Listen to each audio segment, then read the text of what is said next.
Good morning all. कैसे हैं आप लोग? होप सो ठीक होंगे। कल हम लोगों ने इलेक्ट्रिक फील्ड के बारे में पढ़ा था, इलेक्ट्रिक फील्ड लाइंस के बारे में पढ़ा था। इलेक्ट्रिक फील्ड लाइंस की कुछ प्रॉपर्टी पढ़ी थी हमने। ये पॉजिटिव से ओरिजिनेट होता है, निगेटिव से टर्मिनेट होता है, स्ट्रेट हो सकता है, कर्व्ड हो सकता है, बट क्लोज लूप नहीं बनाएगा, डिसकंटिन्यूअस नहीं होगा, इंटरसेक्ट नहीं करेगा।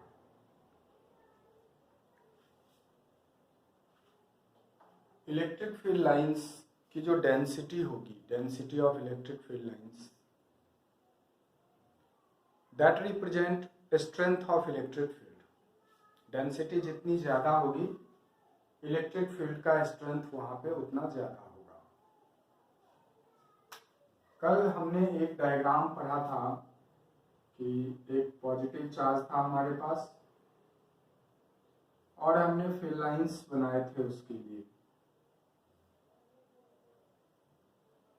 हमने पढ़ा हुआ है कि फील्ड लाइंस जो है वो रेडियली आउटवर्ड जाएगा पॉजिटिव चार्ज से, रेडियली इनवर्ड जाएगा नेगेटिव चार्ज के लिए।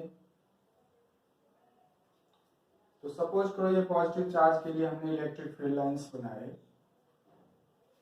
तो चार्ज के पास अगर हम देखें ये लोकस,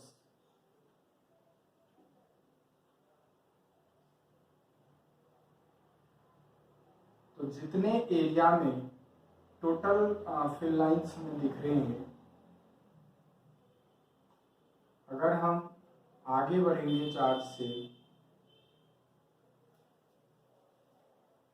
तो उतने ही फील्ड लाइंस के लिए एरिया इंक्रीज कर गया। दैट मीन्स अगर हम डेंसिटी की बात करें, फील्ड लाइंस की डेंसिटी की, तो यहाँ पर डेंसिटी ज़्यादा होगा और यहाँ पर डेंसिटी कम होगा।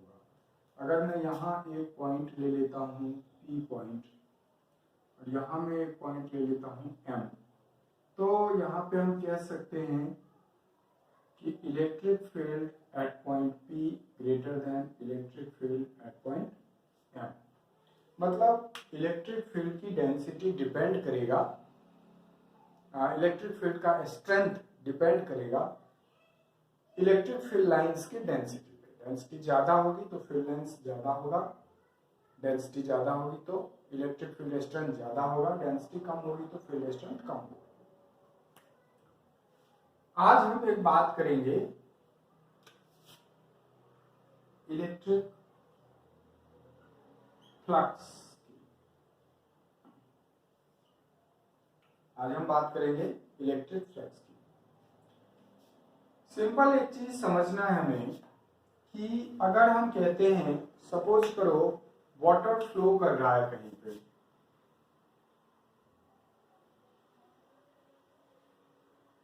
मान लेते हैं कि ये वाटर फ्लो कर रहा है।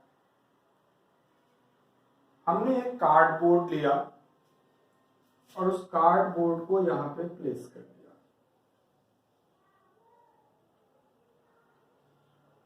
ठीक है, इस कार्डबोर्ड को हमने यहाँ पे प्लेस कर दिया। या आप यूं समझ लें कि एक पाइप है, ये एक पाइप है और इस पाइप के एरिया ऑफ क्रॉस सेक्शन को हमने यहाँ पर क्लोज कर दिया। तो अगर हमने यहाँ पे एक ऑब्स्ट्रक्शन लगा दिया तो क्या होगा, वाटर का जो फ्लो होगा वो रुक जाएगा, वाटर का जो फ्लो होगा वो रुक जाएगा। अब अगर हम इसी कार्डबोर्ड को या जो ऑब्स्टेकल हमने ऑब्स्ट्रक्ट करने के लिए लगाया है उसको अगर हम इस तरह से कुछ इंक्लाइन कर दें, जिससे क्या हो कि देखो इसका जो पार्ट यहाँ पे इसको कवर कर रहा था, वॉल से टच कर रहा था, वो हट गया। तो जब ये थोड़ा सा इंक्लाइंड हो जाएगा थीटा एंगल पे, तो वाटर का फ्लो यहां से निकलना शुरू हो जाएगा। तो जितना वॉल्यूम ऑफ वाटर पर सेकेंड इससे निकलेगा, जितना वॉल्यूम ऑफ वाटर पर सेकेंड यहां से पास होगा, एक पर्टिकुलर एरिया से पास होगा, that is called what, flux.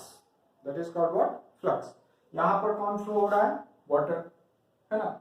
अब यही चीज उठा के अगर हम यहां पे लाएं इलेक्ट्रिक फ्लक्स के लिए,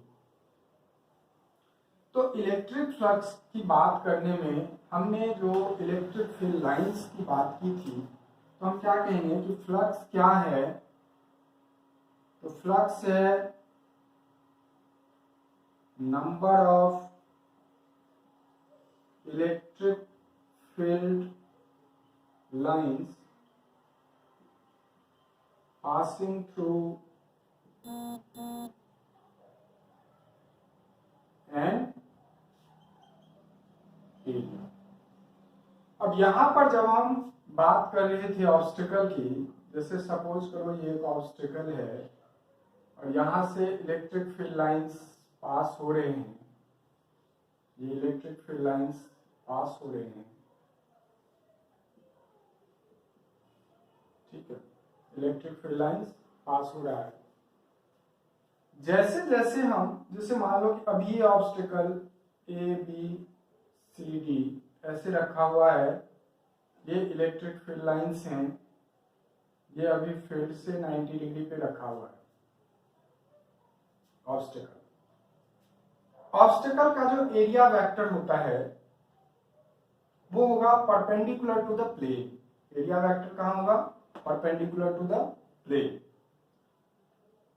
अब अगर मैं इस ऑब्स्टिकल को रोटेट कर देता हूं और ये ऑब्स्टिकल आ जाता है फील्ड के पैरेलल, ऑब्स्टिकल आ गया फील्ड के पैरेलल, तो कहने का मतलब ये हुआ कि देखो अगर मैं ये ऑब्स्टिकल ऐसे रख दिया मैंने और ये इसको ऑब्स्ट्रक्ट कर रहा है, जैसे हमने कहा था कि पाइप से वाटर फ्लो कर रहा है और आपने ऑब्स्ट्रक्शन लगा दिया तो रुक गया पानी, है ना, पानी रुक गया, तो ये रुक गया। और अगर मैं उसी ऑब्स्टिकल को घुमा करके पैरेलल कर दूं तो क्या होगा, पानी फ्लो करना शुरू कर देगा। तो कहने का ये मतलब हुआ कि जैसे जैसे आप एरिया वेक्टर के एंगल को चेंज करेंगे, जैसे जैसे एरिया वेक्टर का एंगल चेंज होगा, है ना, तो फ्लो भी चेंज होगा, फील्ड लाइन जो पास होंगे वो भी चेंज होंगे। तो यहां पर हम बात करें number of electric field lines passing through an area, तो इसको बेसिकली जो फील्ड लाइन पास हो रहे हैं थ्रू एन एरिया, वो जो एरिया का कंपोनेंट होगा वो फील्ड लाइन के पैरेलल कंपोनेंट होना चाहिए, फील्ड लाइन के पैरेलल कंपोनेंट होना चाहिए। तो दैट इज, इसको हम लिख सकते हैं, फ्लक्स को हम फाई से रिप्रेजेंट करते हैं, phi equal to E delta S cos theta. अगर हम कहते हैं ये हमारा एक स्मॉल एरिया है डेल्टा एस, डेल्टा एस क्या है, एक स्मॉल एरिया, ई क्या है, इलेक्ट्रिक फील्ड इंटेंसिटी, और थीटा क्या है, angle between E and area. अगर हम कहते हैं कि थीटा है 0 degree, that is area vector and field vector. ध्यान रहे यहां वैसे एरिया स्केलर क्वांटिटी है, बट यहां पर जो एरिया है वो क्या है, एक वेक्टर क्वांटिटी है perpendicular to the plane. Area का हम कंपोनेंट ले रहे हैं परपेंडिकुलर टू द प्लेन। तो अगर थीटा 0 करेंगे तो फ्लक्स कितना हो जाएगा, ई डेल्टा एस, क्योंकि कॉस 0 क्या हो जाएगा, 1। अगर हम कहते हैं थीटा 90 डिग्री, तो उस कंडीशन में फ्लक्स कितना हो जाएगा, 0, क्योंकि cos 90 हो जाएगा 0। अगर हम यहाँ पे कहते हैं कि थीटा इज 180 डिग्री, तो फ्लक्स कितना हो जाएगा, माइनस ई डेल्टा एस। ये क्या कहलाएगा, पॉजिटिव फ्लक्स, और ये क्या कहलाएगा, नेगेटिव फ्लक्स। अब पॉजिटिव फ्लक्स और नेगेटिव फ्लक्स का क्या मतलब है, जो एरिया वेक्टर कंसीडर होगा किसी भी क्लोज लूप के लिए, बिल्कुल क्लियर है, कहीं कोई कंफ्यूजन नहीं। जो एरिया वेक्टर होगा किसी भी क्लोज सरफेस के लिए वो हम ऑलवेज लेंगे परपेंडिकुलर आउटवर्ड। किधर लेंगे?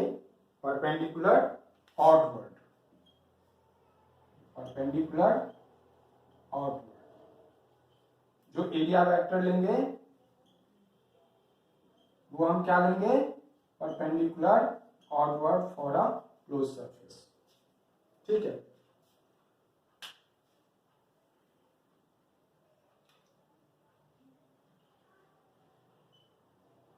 एरिया वेक्टर लेंगे परपेंडिकुलर आउटवर्ड फॉर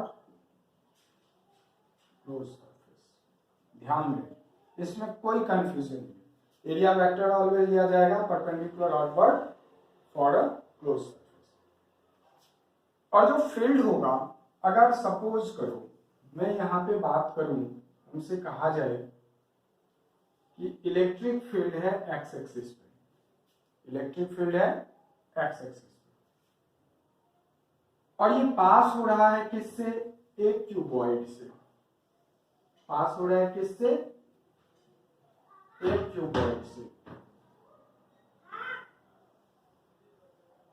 पास हो रहा है किससे? एक क्यूबॉइड से या क्यूब से।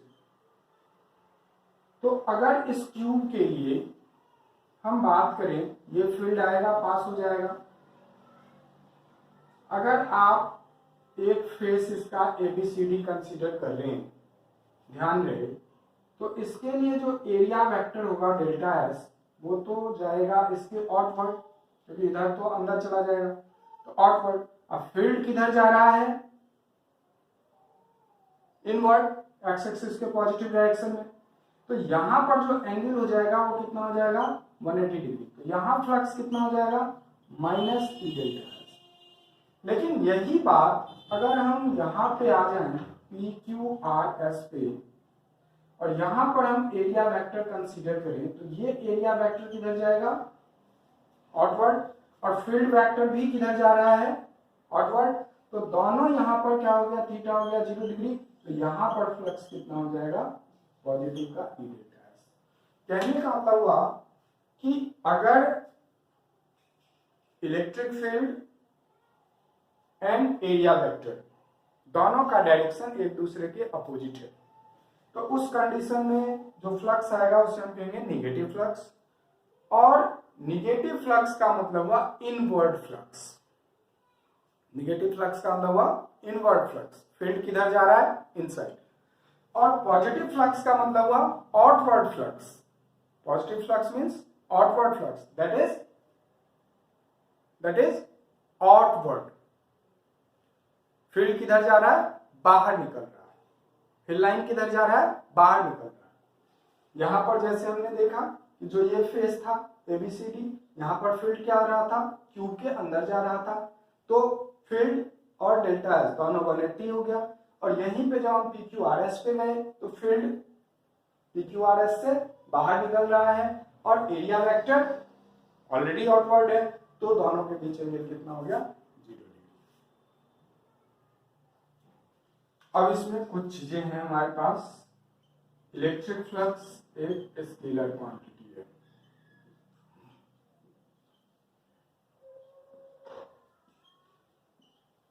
इलेक्ट्रिक फ्लक्स क्या है? एक स्केलर क्वांटिटी है। दूसरी बात, इसका यूनिट क्या होगा? तो आपने कहा कि फ्लक्स इक्वल टू क्या हो गया? E delta S cos theta, या इसी को हम क्या लिख सकते हैं? Vector E dot vector delta S, vector E dot vector delta S, dot product of two vectors. अगर हमारे पास दो वेक्टर होता है, vector A and vector B, और दोनों का हम डॉट प्रोडक्ट लेते हैं, तो होता है magnitude of A into magnitude of B cos theta.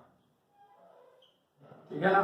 तो यहाँ पर फील्ड भी वेक्टर और स्मॉल एरिया भी वेक्टर, तो phi equal to E dot delta S, E delta S cos theta. It is scalar quantity, its unit is, तो electric field का unit हो गया न्यूटन पर कूलम्ब और एरिया का यूनिट हो गया मीटर स्क्वायर, तो क्या हो गया न्यूटन पर कूलम मीटर स्क्वायर या न्यूटन मीटर स्क्वायर पर कूलम, ये हो गया यूनिट ऑफ इलेक्ट्रिक फ्लक्स। ठीक है, थैंक यू। नेक्स्ट टॉपिक हम नेक्स्ट क्लास में पढ़ेंगे, इसको पढ़ो अच्छे से, लर्न करो, ध्यान करो, क्वेश्चन